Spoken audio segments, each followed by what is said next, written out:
کیوں ہم نے روزہ رکھا ہے؟ الصوم جنہ، روزہ ڈھال ہے۔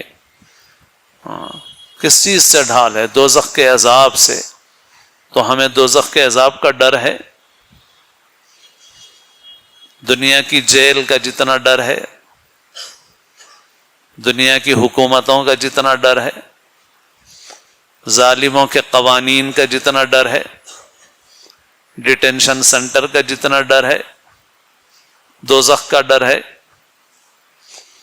تو جنت کا شوق کتنا ہے، دوزخ کا ڈر کتنا ہے، اللہ کی ذات عالی سے محبت کا تعلق کتنا ہے، اللہ کی نعمتوں پر کس قدر شکر ہے ہمارے دل کے اندر۔ بے شمار نعمتیں اللہ تعالیٰ نے ہم کو عطا فرما رکھی ہیں، نعمتوں کا شمار ہمارے بس میں نہیں ہے، مگر ہمارے دل میں کتنا ہے شکر کا جذبہ۔ یوں کبھی کبھی الحمدللہ کہہ دیا، اور مادی نعمتوں کے اوپر وقتاً فوقتاً بڑا احساس ہوا ہمیں کہ اللہ نے یہ نعمت دی ہے، اور ہم نے شکر زبان سے اور حسب توفیق دل سے بھی کیا، مگر جتنا ہونا چاہیے شکر کا جذبہ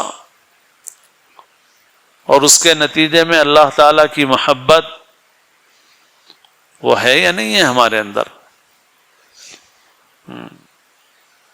اسی لیے اللہ والوں کے پاس محنت کی جاتی تھی کہ یہ دل بناؤ، اپنے دل کا رخ صحیح کرو، اس کا قبلہ صحیح کرو، یہ صحیح ہے، پھر روزہ قیمتی ہے، پھر رات کا قیام قیمتی ہے، اور ہر عمل جو اس صحیح رخ کے ساتھ کیا جائے وہ قیمتی ہے۔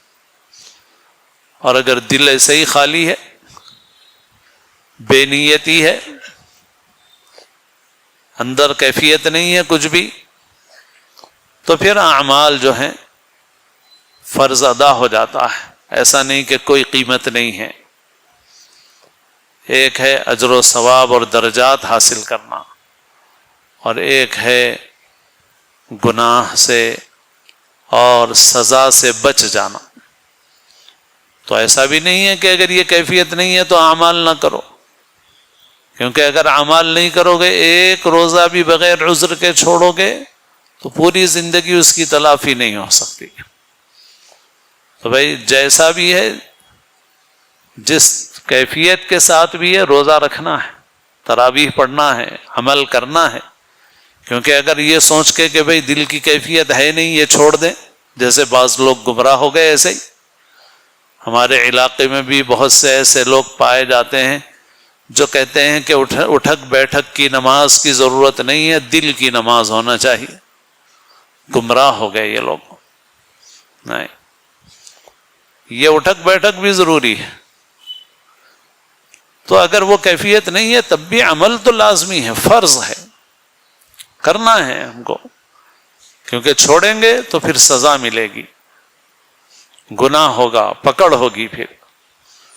لیکن اگر اس کا واقعی ثواب حاصل کرنا ہے، نفع حاصل کرنا ہے، درجات حاصل کرنا ہے، اس سے صحیح فائدہ اٹھانا ہے، تو پھر اپنے دل کی کیفیت